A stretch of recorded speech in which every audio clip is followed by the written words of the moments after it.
Got you. Got you. Yeah. R&B Grammy.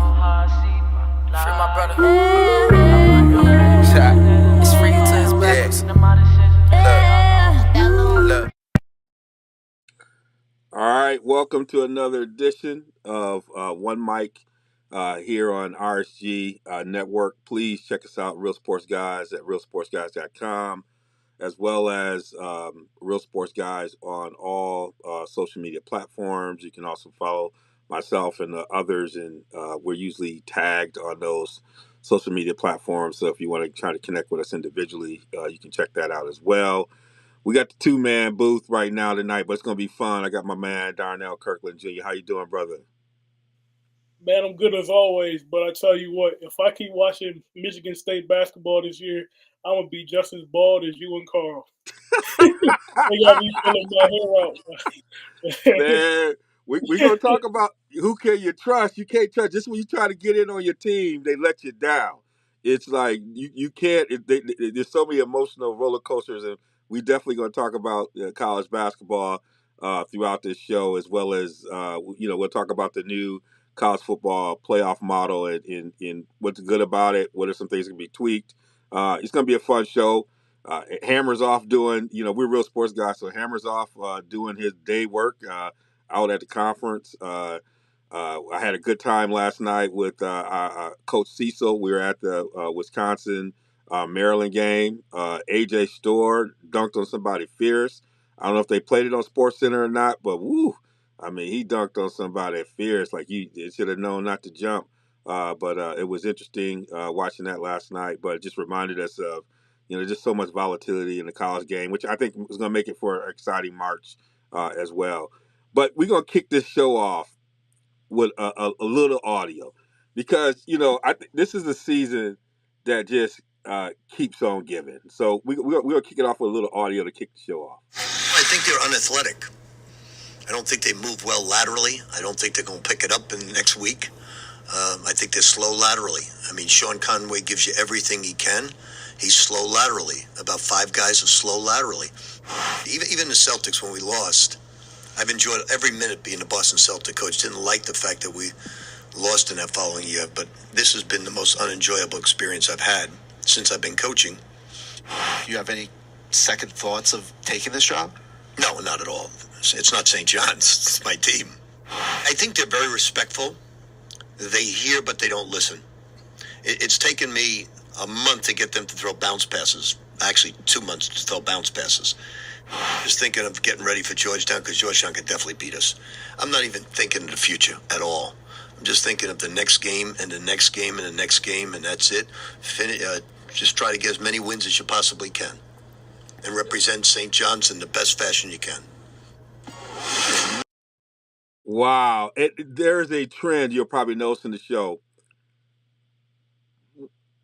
You know, where coaches are saying things that a lot of coaches are thinking. I mentioned this conversation, this press conference to Cecil last night, who's coached a lot of it. The line that got me is what what he said. He said, "They hear me, but they're not listening." But when he said that they all are lacking lateral quickness, I'm like, everybody lacking lateral quickness. But Pitino was rare. Like there's a trend we're gonna talk about. We talk about with Doc, where coaches are saying what some coaches think, some coaches whatever. Like we used to hear this all the time, like this open. This generation doesn't handle this kind of direct critique, but he did this thing publicly, man. And I didn't know how to do it. I was for it, I was against it, I was everything. But you coach, man. What did you think about what he was saying? Well, some things might be true, but then at the same time, some things should not be said. And I think that's the best way I could put it. Yeah, you see some of those things when you watch St. John's. You see some of those things, but then also you see that they do play hard. But it was funny that he said that they hear but they don't listen. It took almost a month or two for them to throw bounce passes and stuff. That stuff's funny. But yeah, calling out your team and just saying they're just not talented. There's one thing if you're saying, hey, I'm telling them to do one thing, they're not doing it. Another thing is saying, okay, my guy is not good enough. And usually, as coaches, that's something we just don't say. You know what I'm saying? I don't care who we lining up. My old offensive line coach used to always tell this since I was in 10th grade. He used to always say, I don't care. I don't care if it's Ndamukong Suh standing right there. Two guys supposed to be one. If we double team this guy, you better move him. So they always instilled that confidence. We don't really hear coaches talk about their players in a way like, okay, all of you guys lack lateral move. We can't stay in front of nobody. We're just not good right now. And what's interesting about, because it takes me back, we've been going back and forth like with the Tomlin interview where he talks about he laughs when coaches complain about things that about coaching. And I think when I initially listened to that is that's coaching. And you get paid how much money to coach? That's what that is. Like you get your check on the 1st and the 15th, or a lot of times you get on the 1st of the month. That's what it is. And yes, you probably would rather that AJ Storr is playing for you rather than playing for a guard over there at Wisconsin. He was at St. John's, but that's what you get paid to do, to coach. I mean, you was out of coaching. You was coaching what? He was coaching over a year. Like there's some times where it's like, you're here. And so part of that is the coaching side. But the other side of it is it also speaks to, and you around this, is you are making up for where a lot of these players didn't get in their development, particularly in AAU. Like there are stories. I've talked to coaches who, had practice. They were developing practice. They were doing it, and they lose players because players don't want to practice. Players don't want to commit to that. Players don't want to commit to getting better. Players just want you to roll the ball out. And so players come, they can play, but they don't understand how to play the game. And if you're gonna play for somebody like Pitino, you gotta know how to play the game, right? It's one of those things where they were talking about how Hurley, UConn's coach, and Cecil and I were talking about this. Where he talks about when he goes to these AAU, he's not even looking at the basketball. He's looking at some of the basketball, but he's also looking at how these players interact, the interpersonal skills. Are they cheering? Are they unselfish? Like, where's the unselfish characteristics of unselfish behavior? Is what he's looking at. Like, you almost have to now, when you're a coach, almost do the kinds of stuff that they now do in interviews, when you're kind of looking at more of the psychological. You're not just looking at the resume, but you're creating these psychological interpersonal dynamics, and to understand how people function. Like that's part of this deal when you try to do coaching. But some of the things it's about coaching. If they ain't got no lateral movement, that's about, and you got to account for that. It's about how you practice, how you coach, how you develop that. What's your strengths and different strength and conditioning to like improve some of that? How do you make up for it? How that dictate the style of play? Like you got to figure out how to adjust to that. They seem to be responding tonight. They play a little bit better against Georgetown, but that was following a loss to Seton Hall. But it was classic Pitino, man. But the part he right with, man. I mean, you've been around, you've been coaching, man. They hear me, but they don't listen. You've been through that, and it's like, man, I understand what you're saying, Coach. I understand. I understand what you said. They hear me, but they ain't listen. And then I get it. sometimes it takes for them to get a whooping for them to start listening. Like Yep. they get their heads up and then they go out and play. And oh yeah, my way's not working. Oh yeah, you were right about that. Oh yeah, you Yeah, should have you listened almost got to send them out. I always say, like, coaching and working with young people today is a lot like being a great boxing trainer, in a sense that um, boxing trainers say a lot in the corner. They do a lot in the gym to try to get their boxers ready. They talk to them about the jab. They talking about never hook with a hooker. They do all this stuff. They tell them about head movement, and you think the guy's hearing it. And then he goes out and he takes a couple of them hits. You come back and keep telling him. You hope by the 5th round he's listening to you, or he's gonna get knocked out. And it's like it's that lesson that you keep trying to do it, and then it clicks. The good ones get it. Now they start giving you a little head movement. They start listening to that instruction. They find out that way is working. And life is a lot like that when you're coaching right now. You're right. They got to go out there. Sometimes they got to take a little hit to come back and find out their way's not working, and then they start to adjust to what you got to do. But it is just that generational piece, right? It's like how someone like Patina was now trying to adapt to this generation of young people. is really interesting. And you're amazed when you have some of these coaches who have just kind of adapted. Spending time around Bill Self, and watching some of these coaches and how they've adjusted and began to kind of understand how to communicate and still get those results from this generation of players. It says a lot about those coaches who can coach across these generations and still make it happen. But I love it, man. We'll keep watching Coach and see what's going on.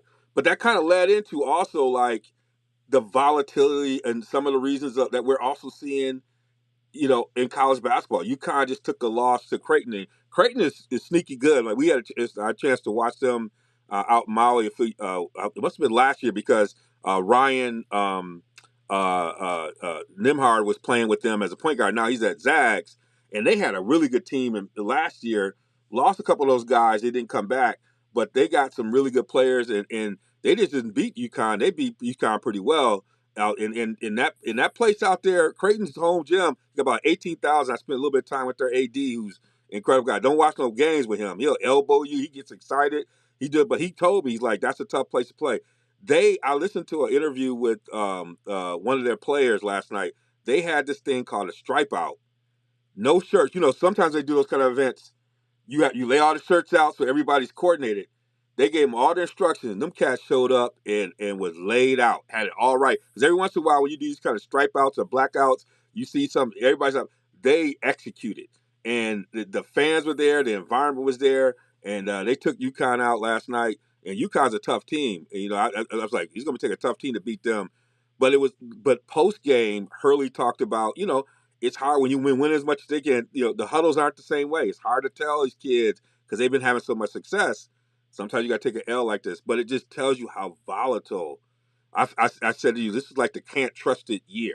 Like we have our can't trust it teams. It's almost like every team is taking an L in weird times. Purdue's losing to Ohio State, and in Northwestern or whatever, and you get these weird losses. What have you noticed just about the volatility this year? Like, and how are you able to say, who you can see put it together when we get to tournament time, even with the volatility? So we had this whole can't trust it conversation. Like I said at the beginning of the year, there's no team that you can really trust because if you ask me one team versus the field, I'm always going to pick the field. So in an environment like that, when you have to win game after game after game, it's hard to trust anybody. But some teams that I've seen that I like, I really like North Carolina. Um, they have a nice young point guard, Elliot Cadeau. Veteran leadership with Armando Baycott. Um, the foreman, dang, I just forgot his name out of nowhere. Number 55. I see his face right now. But yeah, he great ball player, two-way, can shoot the ball, play really good defense, can rebound. He's a really good player in his own right. But I think North Carolina is a team that I'm looking at come tournament time, like you just said. UConn, I know they just took a tough loss, but I still trust them. They have Stephon Castle, Tristan Newton in there. They got of course they got the big man Donovan Clingan. Um, they have a lot of pieces that fit well together. They play good defense. They can pressure the ball. They got a great rim protector in the middle. They got a guard. They have a lot of the elements that can really take you there in the tournament. Arizona's going to be a tough team. You know, you got Kentucky in there too. I know I don't really trust young teams, and we're seeing it now. We're seeing it a lot now, where they're dropping a lot of games that they maybe shouldn't have. But yeah, Kentucky's going to be tough. There's going there. This is I think this is another season of parity. We're going to see a lot of teams that are alive coming into the tournament, and teams you really got to watch out for. Yeah, I mean, even I talked about it. You talking about the West Coast conference. I was watching San Francisco and watching St. Mary's. St. Mary's is undefeated in that conference. You and I had a chance to watch St. Mary's a few years ago in Vegas, and they play solid. Their team, and you and I were talking about that. That's a conference that's beginning to find its way. San Francisco looks good. They got some players out there that It feels like there's an emergence of basketball back in that conference. That's kind of like the West Coast version of that Northeast conference with Temple and Saint Bonaventure, like but Saint Joe's. That they're not scared. These players aren't scared to play in big games, and so. One of the things I learned, and this is from even watching Izzo a long time ago in Michigan State teams, I pay attention to the teams that have a commitment to defense but can score a little bit because they can win ugly. And sometimes in the tournament, you got to figure out things aren't working. Do you got the kind of kids that can they know how to win ugly? They got a lot of examples of themselves winning ugly, rebounding and hitting the glass and doing it. And that's why I believe in UConn because Hurley's going to demand that they play defense. Hurley's going to demand that they do the right things. And on some night, like a night, it took a fundamentally sound and gifted team with some really good players in Creighton to beat them, like in a very hostile environment. But most nights they're going to deliver, and they're going to deliver when they're focused like that. And I think you got some teams like that have that commitment to defense, and even when they're not shooting well, they got ways to win, even when they don't shoot well. And I think in the tournament, you're going to have a night or two where you just got to gut it out. And do you got the right DNA to do it? And I think UConn's that type of team. A team like Tennessee that's like that too. Tennessee's that type of team, right? With you got a kid like Connect, but them cats start with defense, and they demonstrate they can win a high scoring game, but they can also win a low battle, ugly looking game, right? And they got some depth as well. So I think Tennessee's one of those. Houston has that too. But then the thing about Houston is, if you can, if a team does figure out ways to score, Yep. and can they score with them? Yep. Yep. Yep. And it's so I think you got some teams like that. Purdue, like the game they just lost against Ohio State, they went 20 for 20 from the free throw line, and lost. I had to double check. I was looking at that with Cecil last night. 20, that like was Purdue 20 for 20 from the free throw line, and they still lost to Ohio State. And so Purdue's strange in that I say Purdue is the most like a volleyball team. Like I always say, my partner's a volleyball coach, and some of these great volleyball teams, if you let them play in system, they're gonna get you. Wisconsin's great with that. If they play in system, but if you force them to scramble, the games I've watched, their volleyball team, they got to scramble. When they're playing against Texas and Texas is making them scramble, they're a little bit out. Purdue's like that. And If Purdue can play in their system, you in trouble. If you make them get off and them straight line drivers have to do something different, they struggle. Yeah, and kind of polar opposite from Yeah. Houston, but they both kind of depend on officiating or the Yep. way the game is being officiated. Yes. So Yes. if you see them, if you see the two teams play against each other, it could go a couple different ways. Like I could see a way where Houston they're swarming around, being real aggressive, forcing a lot of turnovers, and they run Purdue out the gym. Yep. Also, I can see a game where the refs call 100 fouls. Yep. Everybody's in foul trouble.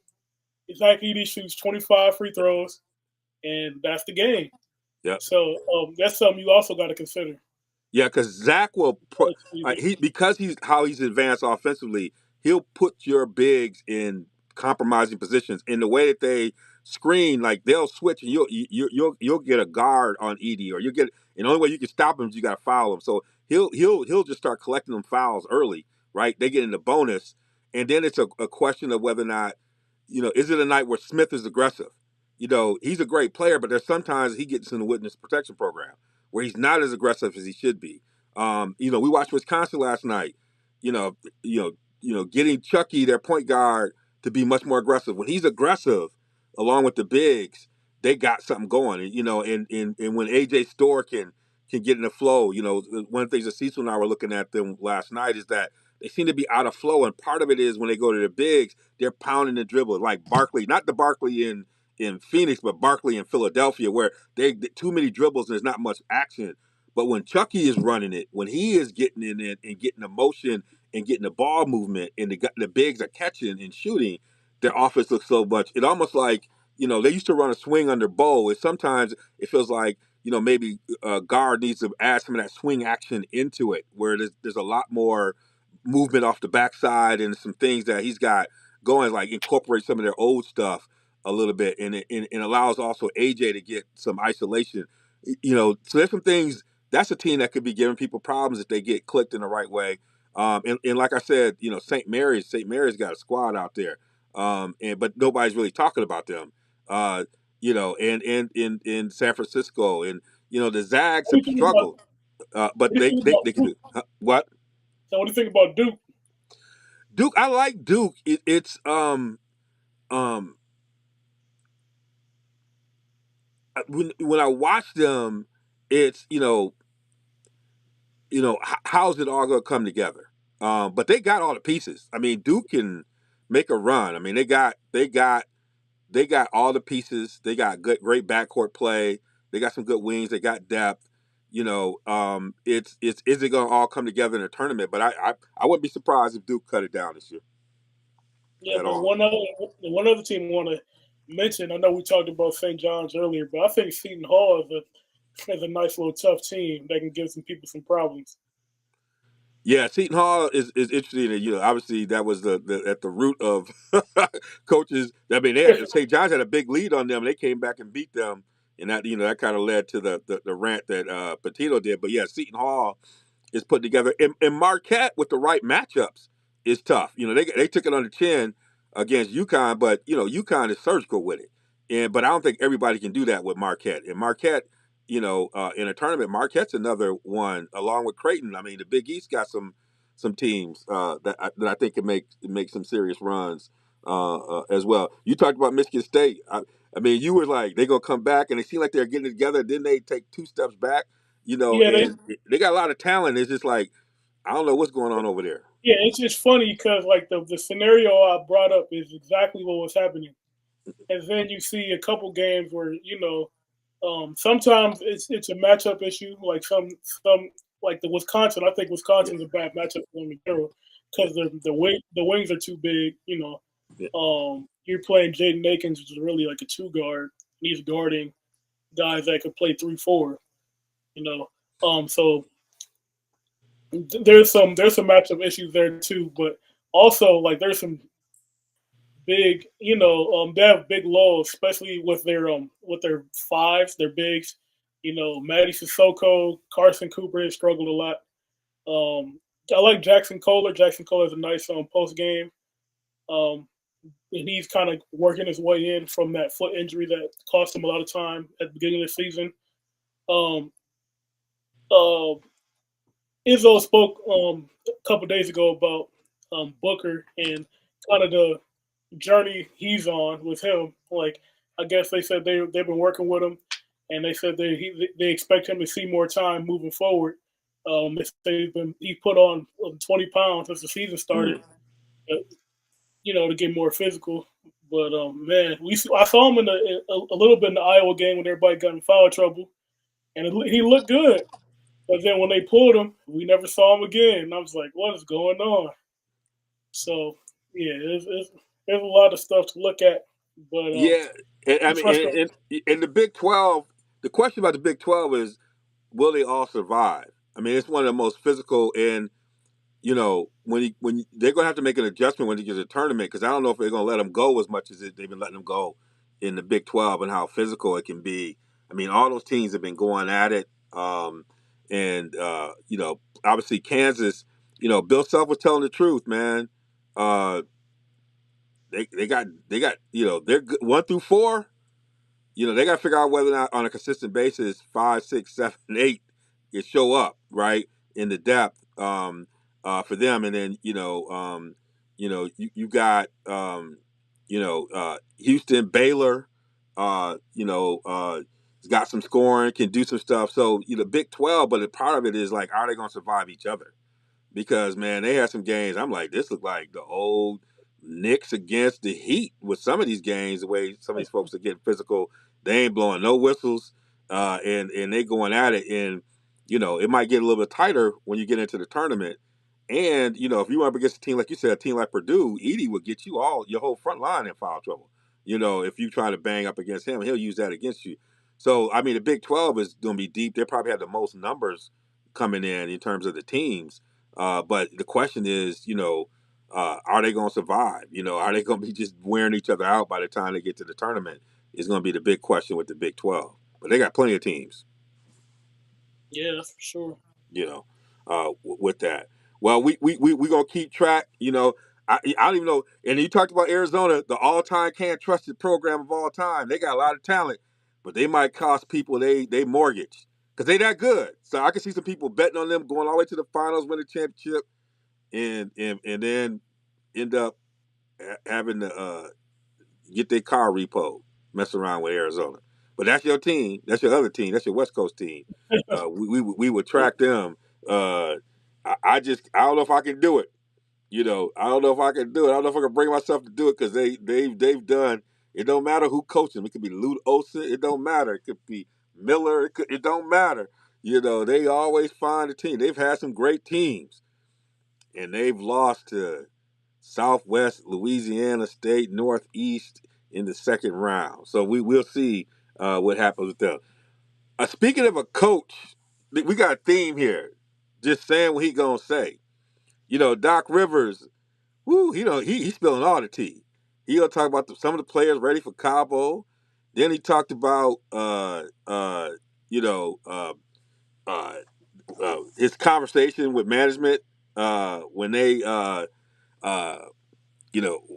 when they approached him about The Paul George coaching the shirt. team. Yeah, and Oh, so man, and then his former player JJ Redick reacts saying Doc's not taking responsibility for anything, and then Austin Rivers, which I would say Austin was as eloquent about his response to JJ as you could ever be. I mean, he's like, "It's my Duke brother," but he broke it down, and so Austin had to get in the conversation. Man, I don't know if you've been listening and checking this out. What is this all about? And what's this about Doc? Everybody on Doc with this. Doc is just, I think Doc is also trying to protect Griffin, in a way, because you noticed that even though Doc took this job, he's always been trying to find a way to give Griffin some love. So I think that's part of Doc's stuff. What you been making of this situation, man?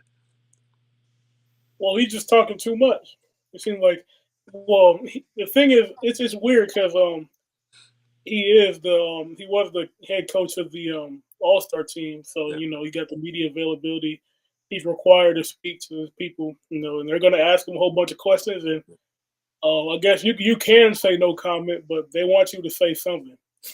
So and he took the bait and he started talking. Um, so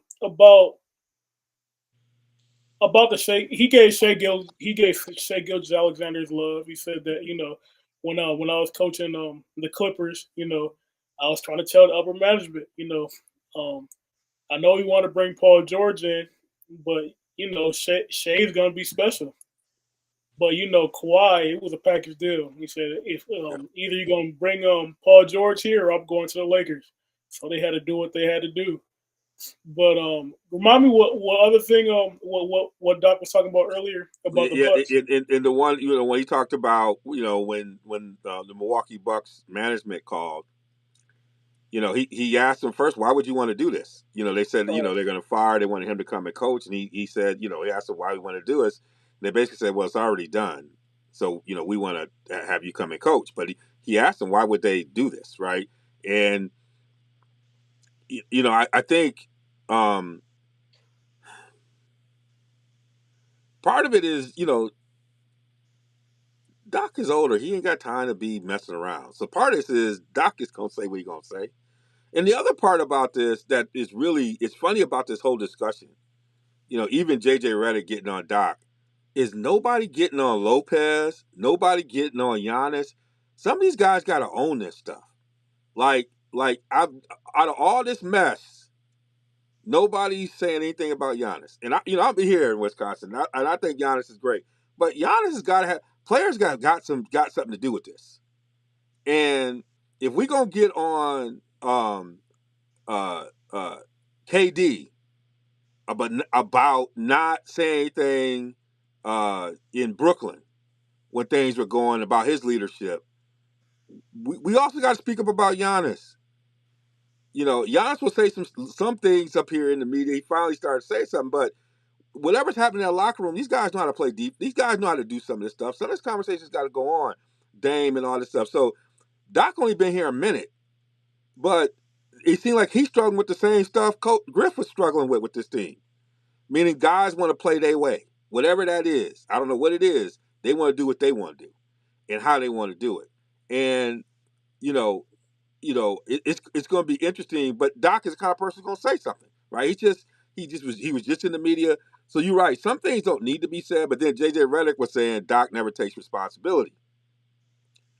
He wants to say about this, about that, but he's not taking responsibility. And Austin was right. Well, you know, Doc seems to get the responsibility because he gets fired when it doesn't happen, right? He's the one that gets fired. I mean, Austin was right. He's like, you say he's not taking responsibility, but he seems to be the one responsible because he's always getting fired when these things aren't happening. So at the end of the day, he's the one who ends up getting hit. So, and I thought Austin was right on point with that.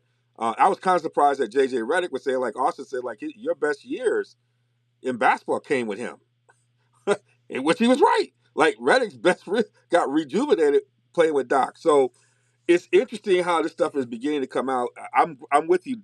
Doc might be saying more than he need to say, but Doc old school. Doc is like if it's gonna be said, it's gonna be said. We grown out here. I ain't got time for all this, And right? yeah, some of that just managing expectations. Yep. That quote seems to be more like um, I don't know why you're doing this. Adrian Griffin, he did well, they might not really like him, but they are second in the East. You know what Yep. I'm saying? He did do an all right job, and then now that we're 3-7, we're going through a transition. Trying to like temper the expectations. You know what I'm saying? Just give us some time. But then, when it's time for us to show up, we should have something by then. Hopefully. Yeah, and it's in those 10 games he hasn't had Middleton. He hasn't had the full roster. Dame was out a couple. I think he might have been out a game or two. So he hasn't really had a full roster there over those 10 games, as well. So I think part of it is like you said, managing expectations. But some of it is if the Bucks are going to right the ship, it's not going to be Doc Rivers. It's going to because people like Giannis and them have to. I've always said you got to have locker room policing. Coaches only do so much, particularly in the professional, especially with this generation. And the ones that win got good locker room policing. Somebody in the locker room is taking charge and an extension of it. I'm not seeing that in Milwaukee.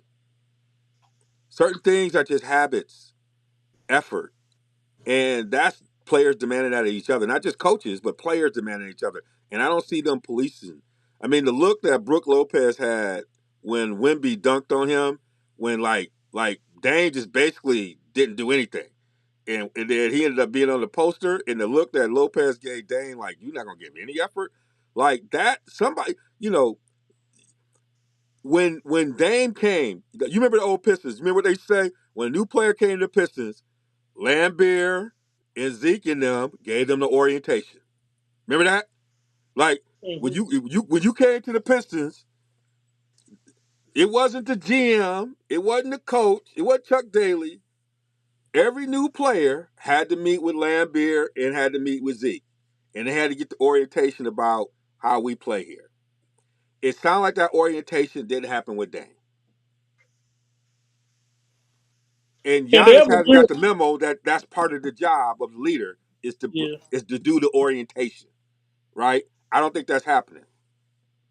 yeah, and they have a weird relationship too with Brooke and Dame because I saw when Dame with the game winner on the 3-pointer, he'd go up to shoot the ball, and Brooke Lopez is trailing behind him, trying to call for it, clapping and stuff.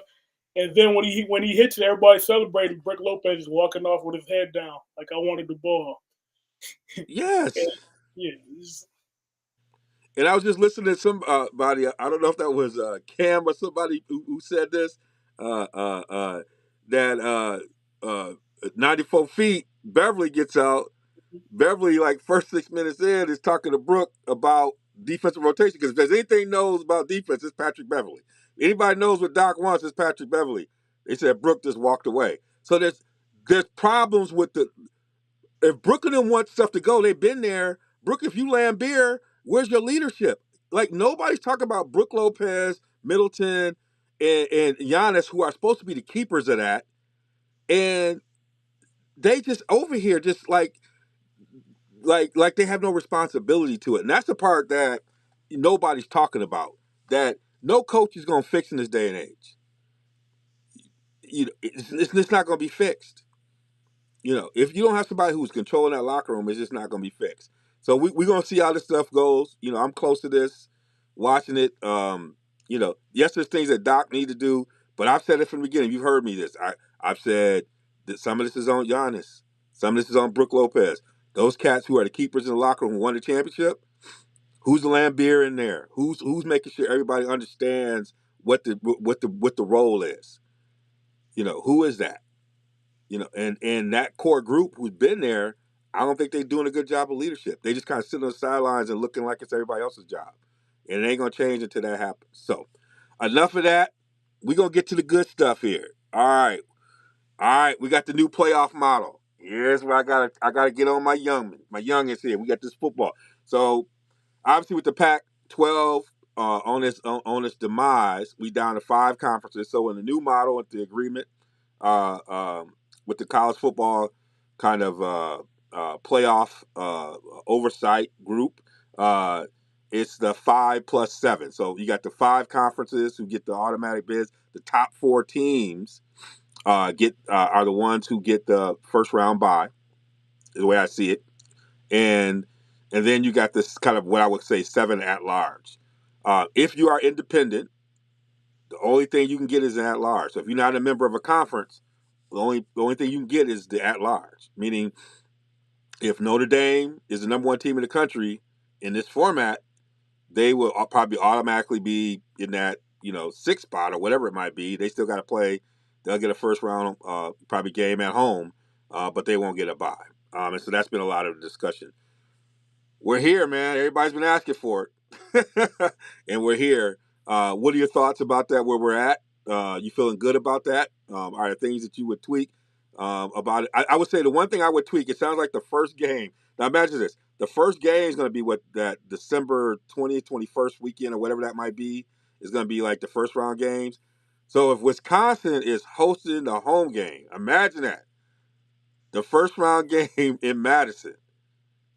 First of all, you got students who are going to be out, but that's December 21st. Well, it's going to be some interesting dynamics with weather around the country when you think about where you're at. Let's say, Michigan is hosting the first round at the Big House in December. Boy, it's going to get your shovels out. That's the only thing.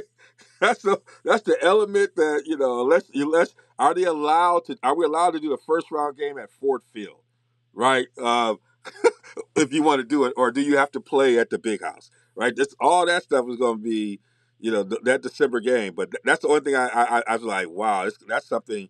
Not having designated sites, where you could have like amplified um, some of the bowl games and had them at interesting sites for those first round games rather than a home game. Probably would have been the way I would have done it, and it still would have amplified some of these bowl games. But and maybe got this in some decent weather versus having people do it at their home stadium, especially for these games that might be in the north. That's the only thing I'm looking at. But what do you like about this? What would you tweak? Oh, so the best part about it is that all the five major the Power Five major conferences, they will have their champion represented there. I think that's an important thing. If you win out, you do what you're supposed to do. You deserve a seat at the table to play for a national championship. I think that's a great thing. 12 teams, even though I think there's usually not 12 teams that deserve to play for a championship or that can possibly win a championship. I can't hate on it because at least we got the 5 teams, the 5 conference champions that are guaranteed a spot. So I think that's great. Like you said about the home site, I think the higher seed they should be able to choose where they want to have it played at. So, like you said, if Michigan is the seed, and they're the higher seed and they're hosting the game. They could have it at Ford Field if they want to. You know what I'm saying? If Wisconsin, they can put it at the where they do the Big Ten championship game at in Indianapolis or whatever. You know, what I'm saying something like that. Um, I think that would be a good twist to that. But like you said, that could make up for some interesting matchups out in December. Oh yeah, I mean, you're Auburn coming up to Madison, in December. That's going to be an interesting game, right? To do it. So But that, also with global warming, we've been seeing like some yeah. rather mild temperatures in December, and that's one thing I will say. Because it seems like in that November area, like when the temperature first starts to break and first starts to gets cold, it seems like it's real cold, and then it starts warming up again, and then it'll get cold again. But we But so had you a couple might of days. We had a couple of days that were freezing, like below. yeah, Like real we didn't have. It yeah, wasn't very long, but we had some 10 below, 15 below up in here. I think it was in December. A couple of those let run. I remember it. So yeah, you're right. It'll be. I think that's a good wrinkle. People are talking about Notre Dame. I think one of the things that's great about this, it might force Notre Dame to really think about conference. The other thing that people forget, and I think it's been talked about a lot on the air, is that Notre Dame's not playing a conference championship game. So the weekend when, all these teams are playing championship games, Notre Dame's got a bye. So let's say Notre Dame's number one and they get a bye. Like they almost get 2 weeks of bye, rest and healing because they decided that they didn't want to be in a conference. They shouldn't have that type of advantage over, some of these other teams where they basically could get 2 weeks off versus a team that or really maybe had to 4 weeks play in a off. conference championship and had to come right back. Huh? Because when is conference championship week? Isn't that like the week of Thanksgiving almost? Yeah. Or the Yep. week after that. So yeah, you're looking at like the 25th to the 20 for through December 21st. That's 3 4 weeks. Where they get an advantage on a whole bunch of things, and so Yeah. in some ways they would be forced to have that extra game, even though it's going to be against a tough opponent, probably like other teams. So you know, uh, I don't mind that for Notre Dame. They're making a choice about the money, but this is really conferences doing stuff. So Notre Dame's got to decide whether or not what they want to do as it relates to that. But we should not make that rule around Notre Dame or Indiana, because then what you'll do is you encourage some of these teams might move to being independent if they know that they can control it like that. Like I Especially those like the fact that Pac-12 teams. what So especially those Pac-12 teams. Now there's yeah. no Pac-12. Yeah, that might be the option rather than being, so, I think, I like this, and Notre Dame is making a choice, and that's part of the sacrifice, making a choice, and they get to build they have a lot more flexibility in how they're building their schedule because they're independent. So there's a lot of things they're able to do that could be an advantage or disadvantage, and so I love this. As a way of building the strength around being a conference championship where you have to put on the line and make a decision, and they're not really doing that. So they should not continue to get a benefit. So we'll see. We'll see how that goes and how that flows. Um, you know, we gonna hit. We gonna try to drop the mic and give out some uh, uh, some flowers to the folks. I'm up here losing up my stuff. Pull this out. We got to give out some flowers, so we're gonna drop a little mic, and I'm trying to find my little thing so I can drop it, but we're gonna get it. We're gonna get it here somewhere. But I'll just go to you so we can drop that mic. So what you got going on? All right. So for the last week of Black History Month, I'm going to go with Mr. John McClendon. I'm going to give my flowers out Mm, to John McClendon. He was recognized as the first African American head coach of any professional sport. John McClendon was inducted to 3 Hall of Fames. Well, he's inducted to the College Basketball Hall of Fame, and he was inducted to the Pro Basketball Hall of Fame twice. John McClendon, he was also recognized for being the inventor of the fast break offense. He studied under Dr. James Naismith. So yeah, he's done a lot of great things in his career. One of the pioneers of the game, Mr. John McClendon. I want to give my flowers out to him. Look at you. Go on, look at you. I'm going to give mine to Lefty Drizel, who passed away. I was a big Coach Drizel fan. The Maryland teams were incredible. Much of my following him, obviously he coached Lynn Bias and that team, and just the tragedy that happened around that incident. But I just, there was something like I always loved about Coach Drizel. And, he was very much a part of my college experience watching those teams that he had at Maryland, kind of growing up. And so want to be able to extend my flowers to him and his family. Rest in peace, Coach. Thank you again for just being with us along this ride. I always have fun. Darnell, it's been good to be with you tonight, man. Jump in on this. We'll keep your ball rolling, please. Again, check us out at realsportsguys.com. Also, Real Sports Guys on all social media platforms. You can catch us at Real Sports Guys on YouTube, where a lot of these our video library exists with a number of things we've been doing. Love to be here. Love to be doing this stuff, and we'll see you on the other side. Ready for the day the Lord called on me. The decisions, man, they all on me.